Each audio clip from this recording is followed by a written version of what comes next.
दोस्तों नमस्कार, मेरा नाम सुभाष शुक्ला है और आप देखना शुरू कर चुके हैं इंग्लिश वाला। आज हम एक बहुत महत्वपूर्ण वर्ड पावर का सेगमेंट लेके आए हैं जिसका नाम है वन वर्ड सब्स्टिट्यूशन। तो आते हैं और देखते हैं कुछ महत्वपूर्ण वन वर्ड सब्स्टिट्यूशन जो पिछले 10 सालों में पूछे गए हैं और कुछ ऐसे जो बहुत ही महत्वपूर्ण है इस साल के लिए। तो आते हैं और एक एक स्टेप से देख लेते हैं। सबसे पहला आपका है, ये टोटल 30 वर्ड पावर का सेगमेंट है। टोटल एक ग्रुप है, 30 वर्ड का एक समूह है। इसको आसानी से आप रिवाइज करके इस बार 3 नंबर आराम से आप प्राप्त कर सकते हैं। अगर आप कोई और तैयारी कर रहे हैं, चाहे वनडे एग्जाम आप तैयारी कर रहे हैं, किसी भी एग्जाम की तैयारी कर रहे हैं जिसमें इंग्लिश अगर आती है, तो विश्वास करिए ये जो वीडियो है छोटा सा, वो आपके लिए बड़ा लाभकारी हो सकता है। पहला जो है, वन हु लव्स बुक्स, एक ऐसा व्यक्ति जो किताबों से प्रेम करता है, उसको कहते हैं लिखा हुआ बिब्लियोफाइल, पुस्तक प्रेमी कह सकते हैं। अगला है अ person who believes in God, ऐसा व्यक्ति जो ईश्वर में विश्वास करता है। थेस्ट कहते हैं, आस्तिक कहते हैं। A person whose wife is dead, एक ऐसा व्यक्ति जिसकी पत्नी एक्सपायर हो गई है, उसको कहते हैं विडोर। विधुर कहते हैं हिंदी में। One who goes on foot, एक ऐसा आदमी जो पैरों पे चलता हो या पैदल चलता हो, तो क्या कहेंगे, पेडेस्ट्रियन कहेंगे, तो पैदल यात्री कह सकते हैं। A garden where fruits are grown, एक ऐसा बगीचा जहां पे केवल फल ही फल का बगीचा जहां फल ही उत्पादन होते हैं, उसको कहते हैं ऑर्चर्ड, बाग कह सकते हैं। A person who is unable to pay डेब्ट, एक ऐसा आदमी जो कर्ज अपना न चुका पाए, ले तो ले लेकिन चुका ना पाए, उसको कहते हैं बैंकरप्ट या दिवालिया।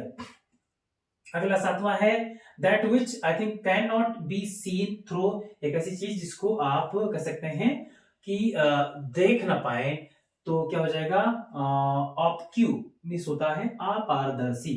अगला है one who totally abstain from liquid, एक ऐसा चीज खासकर एक ऐसा पदार्थ जिसको आप पीने में आप उचित ना हो या आप ना पी पाए, उसको कहते हैं शराब परहेजी, एक ऐसा व्यक्ति जिसको शराब से प्रेम ना हो, जो कोई लिक्विड, ऐसे लिक्विड खासकर जो स्वास्थ्य के लिए हानिकारक, उसको नहीं पीना चाहता हो, ऐसे आदमी को। फिट टू बी लिखा है चूजन, या कोई उचित चीज हो जिसको आप चुनने के लिए जब आप तैयार होते हैं, दैट इज कॉल्ड सुटेबल, उपयुक्त होता है।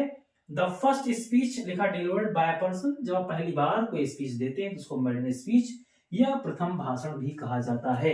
One who does not eat meat, एक ऐसा व्यक्ति, एक ऐसा मानव जो आप जानते हैं मांस ना खाए, तो उसको कहते हैं वेजिटेरियन, शाकाहारी। उसी का एंटोनिम हो जाएगा a man who eats I think meat, एक ऐसा व्यक्ति जो मांस खाए, तो उसको मांसाहारी हो जाएगा, नॉन वेजिटेरियन। अगला है one who believes in fate, एक ऐसा व्यक्ति जो आशावादी हो, जो अपने भाग्य में विश्वास रखता हो, तो उसको कहेंगे फैटलिस्ट मींस भाग्यवादी। अगला है which can not be read, जो पढ़ा ना जा सके होता है इलिजिबल, अपठनीय। अगला है which can not be seen, जिसको देखा ना जा सके वो होता है इनविजिबल, अदृश्य।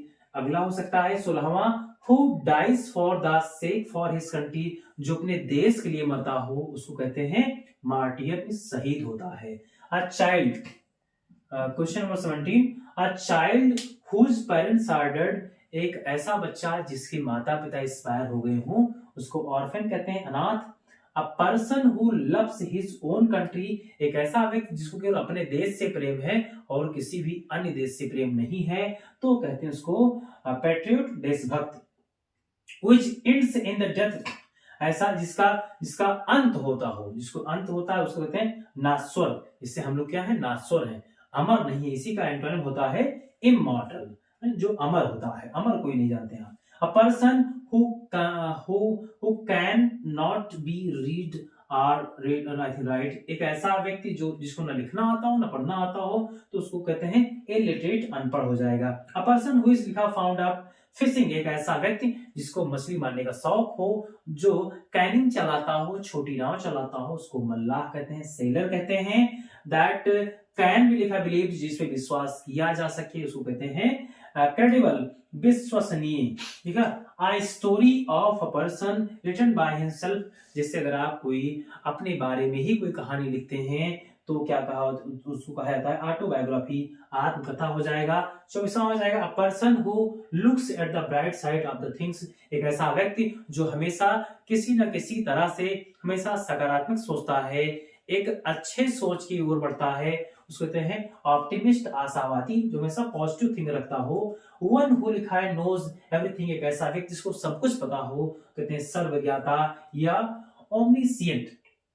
One who is I think present everywhere at the same time, एक ऐसा व्यक्ति, एक ऐसा महामानव जो हर जगह उपस्थित हो, उसको कहते हैं ओमनी प्रेजेंट, सर्वव्यापी, जो आप जानते हैं ईश्वर ही हो सकता है और कोई नहीं। अ person who looks at the dark side of the things, कुछ ऐसे भी लोग होते हैं जीवन में जो हमेशा नकारात्मकता ही ढूंढते हैं। इससे बहुत से लोग होंगे जो इस वीडियो में देखें, ये देखेंगे कि इसमें कहाँ फॉल्ट है, क्या है।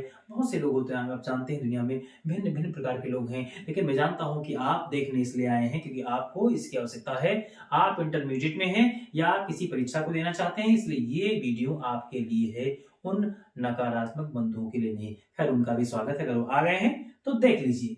तो मैंने कहा अगला है अ पर्सन हु लिखा looks at the dark side of the things, तो उनको क्या कहेंगे? उनको कहेंगे पेसिमिस्ट, निराशावादी। वो हमेशा निराशा ही ढूंढते रहते हैं। A life history of a man written by someone else, जब किसी के बारे में जब कोई दूसरा लिखता हो तो उसको कहते हैं बायोग्राफी, जीवन कथा। Okay, a long narrative poems, एक लंबी जो आप जानते हैं कि जो कह सकते हैं एक लंबी कविता या जो काव्य के माध्यम से लिखी हो, लेकिन लॉन्ग पोएम हो तो उसको कह सकते हैं इपिक, कहते हैं महाकाव्य कह सकते हैं। और किलिंग ऑफ सेल्फ, अगर कोई स्वयं को ही मार दे, अगर कोई स्वयं को ही खत्म कर ले, अगर कोई स्वयं को ही समाप्त कर ले तो उसको कहते हैं सुसाइड, आत्महत्या। इस तरह से मैंने आपको पूरा बताने का प्रयास किया है। मैं चाहता हूं कि एक बार आप शॉर्ट स्क्रीन देखें और ठीक से जूम करके, कुछ प्रॉब्लम हो सकती है, थोड़ा जगह कम है और लिखना ज्यादा होता है, तो ये प्रॉब्लम हो सकती है कि आपको जगह में थोड़ा सा लगे कि पतला है। तो मैं चाहता हूं एक बार शॉर्ट स्क्रीन ले लीजिए। तो आपने ले लिया शॉर्ट स्क्रीन, ये बहुत जरूरी था और मुझे विश्वास है कि आप इसको तैयार कर लेंगे और हम फिर मिलेंगे अगली वीडियो में कल। तब तक दीजिए मुझे इजाजत। जय हिंद, थैंक यू। मैं आपको बहुत याद करता हूँ, लेकिन मुझे जाना पड़ेगा, जानते हैं। Thank you, bye.